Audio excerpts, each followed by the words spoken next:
জীবনের মাঝপথে এসে বাকিদের থেকে নিজেকে আলাদা করে নিয়েছেন তিনি। স্বস্তিকা মুখোপাধ্যায়। টলিউডে আজ এই নাম ভিন্ন ভার বহন করে। বহু চর্চিত এই নায়িকা নিজের প্রতিভায় ভর করে কলকাতা থেকে মুম্বাই পৌঁছে গিয়েছেন। 1980 সালে কলকাতায় জন্ম। একাধিক ইংরেজি মাধ্যম বেসরকারি স্কুলে পড়েছেন। যাদবপুর বিশ্ববিদ্যালয়ে ইতিহাস নিয়ে পড়াশোনা শেষ করেছেন। বাংলা ধারাবাহিক দেবদাসী দিয়ে ছোট পর্দায় পা রেখেছিলেন স্বস্তিকা। 2002 সালে হেমন্তের পাখি ছবির মাধ্যমে বড় পর্দায় নামেন তিনি।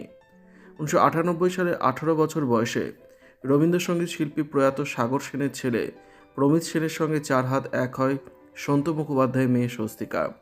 তার বিবাহিত জীবন সুখের ছিল না বলেই জানিয়েছেন অভিনেত্রী। বিয়ের 2 বছরের মাথায় স্বামীর বিরুদ্ধে বিবাহ বিচ্ছেদের মামলা করেন তিনি। প্রমিত তাকে শারীরিক ও মানসিক নির্যাতন করতেন বলেও অভিযোগ করেছেন নায়িকা। সেই সম্পর্ক আজও আইনের খাতায় তোলা আছে। বিবাহ বিচ্ছেদের পথে অন্তরায় হয়ে দাঁড়ান প্রমিত। এরপরে স্বস্তিকা আর কোনোদিন বিয়ে করেননি। মা গোপা মুখোপাধ্যায়, বাবা সন্তু মুখোপাধ্যায়, বোন অজপা মুখোপাধ্যায় এবং মেয়ে অন্বেষাকে নিয়ে তিনি সংসার গুছিয়ে নিয়েছিলেন। প্রমিত এবং স্বস্তিকার একমাত্র সন্তান অন্বেষা আজ তার মায়ের বড় সম্বল। তবে সম্পর্ক হয়েছে, জীবনে পুরুষ এসেছে গিয়েছে, বারবার কষ্ট পেয়েছেন স্বস্তিকা, কিন্তু প্রেমের মতো স্বাভাবিক ও সহজ বিষয়কে কোনোদিনই লুকিয়ে রাখেননি তিনি। সকলের সামনেই ভালোবেসেছেন। পরমব্রত চট্টোপাধ্যায়, সৃজিত মুখোপাধ্যায়, সুমন মুখোপাধ্যায়, জিৎ, দিব্যেন্দু মুখোপাধ্যায়, মীর থেকে শুরু করে টলিউডের একাধিক পুরুষের সঙ্গে সম্পর্ক জড়িয়েছেন তিনি। যদিও মীরের সঙ্গে স্বস্তিকার সম্পর্কের গুজব কিনা তা নিয়ে এখনও প্রশ্ন রয়েছে অনেকের মনে। পর্দায় তিনি জুটি বেঁধেছেন অনেক নায়কের সঙ্গে, কিন্তু তার পাশে যিনি সবসময় ছিলেন, আছেন, থাকবেন তিনি অন্বেষা, স্বস্তিকার মেয়ে। ইন্ডাস্ট্রিতে এসেছিলেন কোলে মেয়ে নিয়ে। যে সময়ের কথা হচ্ছে সেই সময়ে সমাজে নায়িকাদের নিয়ে বিভিন্ন তত্ত্ব ছিল।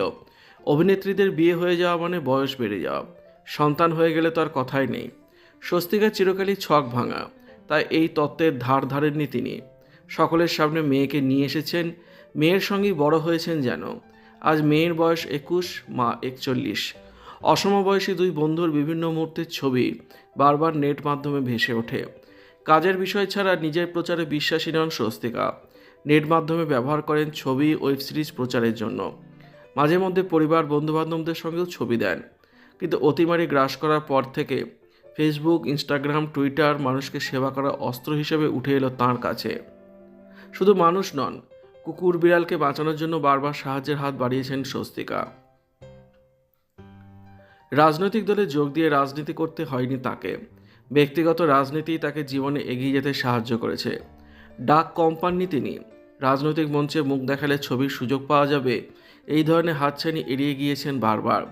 শর্ত সাপেক্ষে সুযোগ দেওয়ার প্রবণতাকে সযত্নে এবং দাপটের সঙ্গে এড়িয়ে গিয়েছেন তিনি। বাণিজ্যিক ছবিতে নাচ গান করেই তিনি বিখ্যাত হয়েছেন বটে, কিন্তু ধীরে ধীরে চিত্রনাট্য বেছে নেওয়ার দিকে খুঁতখুঁতে হলেন স্বস্তিকা।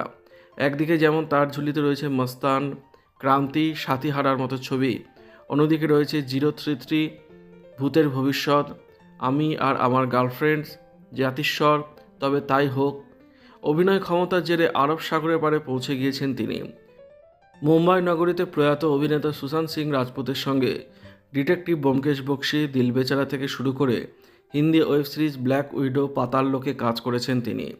বিতর্ক তাঁর ছায়ার সঙ্গে, কিন্তু অভিনয়ের ক্ষমতা এবং ব্যক্তিগত জীবনে তার আত্মবিশ্বাসের জন্য দর্শকের অফুরান ভালোবাসা পেয়েছেন স্বস্তিকা মুখোপাধ্যায়।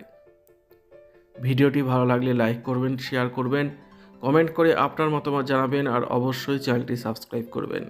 ধন্যবাদ।